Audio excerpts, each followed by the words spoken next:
तर बांगलादेशातील हिंदूंवरील अत्याचाराच्या विरोधामध्ये नागपूरमध्ये आंदोलन करण्यात आलं। राष्ट्रीय स्वयंसेवक संघाने नागपूरमध्ये धरणं आंदोलन केलं। हिंदूंवरील अत्याचाराच्या विरोधात विदर्भातील सर्व जिल्ह्यांमध्ये आंदोलन छेडण्यात आलंय। थेट माहितीसाठी आपण जाऊयात आमचे प्रतिनिधी गजानन उमाटे यांच्याकडे। गजानन, आज विदर्भात ठिकठिकाणी अशा प्रकारचं आंदोलन केलं जातंय।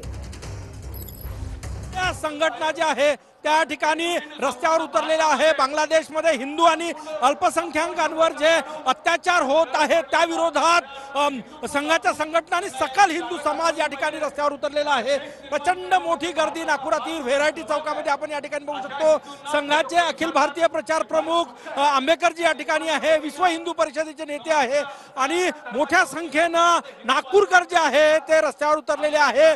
काल मुस्लिम समाजाने मोर्चा काढला आणि आज हिंदूंचा हा मोर्चा जो आहे तो या ठिकाणी आपल्याला पाहायला मिळतोय। मोठी संख्या, सगळ्यात महत्त्वाचं म्हणजे संघाचं मुख्यालय असलेल्या नागपुरात संघाच्या पुढाकारानं सकल हिंदू समाजाचा हा मोर्चा आणि मागणी एकच आहे की बांगलादेशातील हिंदूंचं संरक्षण व्हावं, हिंदूंच्या हितासाठी देशभरातील जगातील हिंदूंनी एकत्र यावं हाच उद्देश आहे।